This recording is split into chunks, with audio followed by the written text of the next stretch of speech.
jelas kita ini tidak boleh ada rasa takut ya.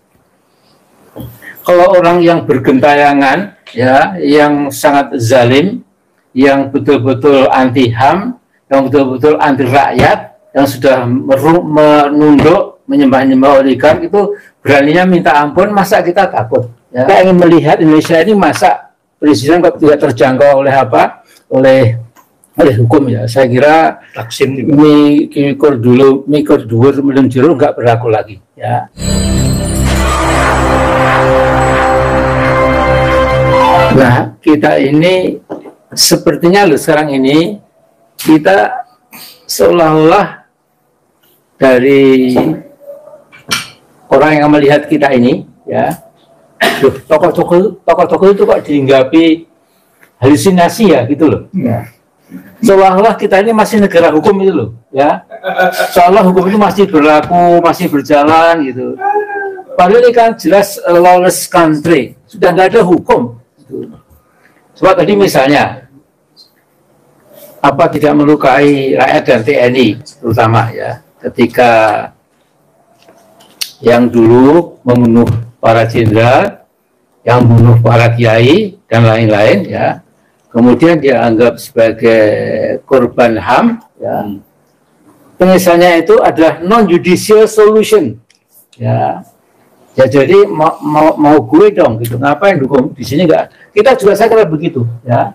Kita menghadapi Jokowi ini kita juga non-judicial solution, yaitu supaya musang tidak geragas lagi ya, itu kita perlu ya people power memang ya.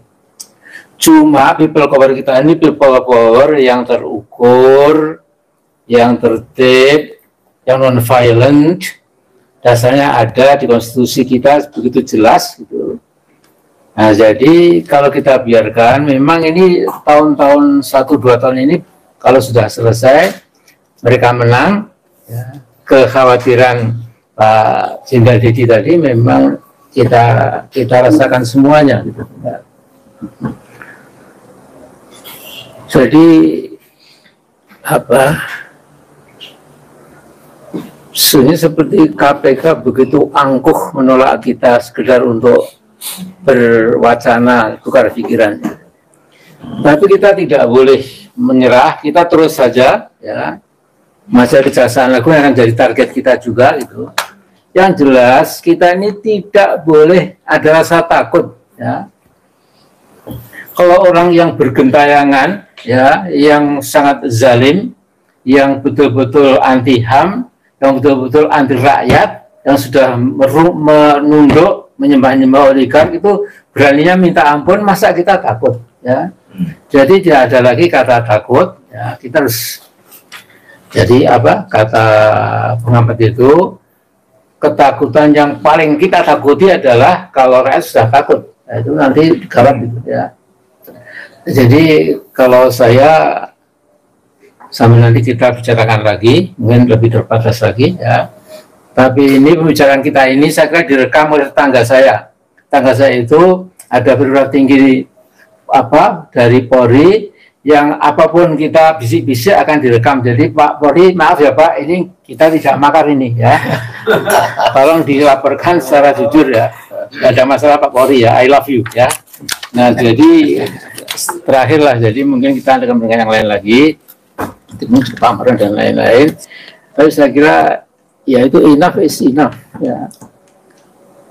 Ini tidak ada apa, tidak ada sadarnya, tidak ada apa nuraninya menurut saya, tidak ada lagi apa keberpihakan kepada rakyat kita, bangsa kita ya, di mana sebagian besar yang di bawah itu memang megap-megap apa kehidupannya itu ya.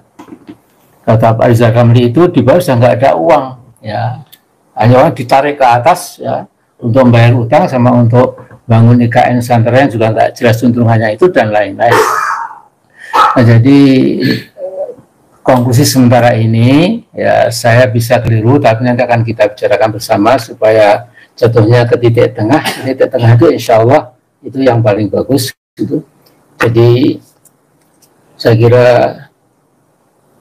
andai kata Jokowi mau bersumpah ya tidak akan cawe-cawe dan menyelesaikan apa tugasnya sebaik-baiknya, tidak gendayangan ke sana kemari ya, itu mungkin kita jadi lebih aman ya.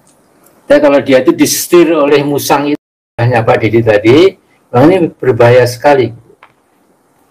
Makanya saya sudah membuat video pendek ya. China is hijacking Indonesia. China itu sedang membajak kita. Sudah dan akan berhasil. Pintunya siapa? Pintunya juga Pak Jokowi, siapa lagi ya. Jadi saya kira tadi yang diingatkan oleh Pak Antoni Budiawan ini, Pak Antoni Budiawan, maaf, itu yang beringkuk ke penjara itu bukan hanya di Korea saja, ya, tapi di Afrika Selatan yang kemarin Jokowi dan Luhut dan Menteri Luar Negeri pada ke sana, ya, itu namanya Jacob Zuma, ya, presiden yang jadi kacungnya Gulpa Brothers dari India itu ya, karena menjual murah segala macam pertambangan di Afrika Selatan itu ya. Kemudian begitu ganti presiden ya, dia meringkuk di penjara juga. Jadi sekarang di balik jeruji besi. Nah, kita ingin melihat Indonesia ini masa presiden kok tidak terjangkau oleh oleh hukum ya. Saya kira mikor dhuwur melem jero nggak berlaku lagi ya. Saya kira kalau kapan-kapan Pak Jokowi ternyata setelah lengser presiden yang baru bisa membongkar semuanya, ternyata kok memang buka pintu gerbang korupsi yang minta ampun ini ya, apa boleh buat, mungkin ya dengan rasa kasihan dan simpati dan empati mungkin Pak Jokowi ya harus menyusul teman-teman yang kita katakan tadi itu. Saya kira hanya itu dulu ya. Terima kasih. Assalamualaikum. Baik.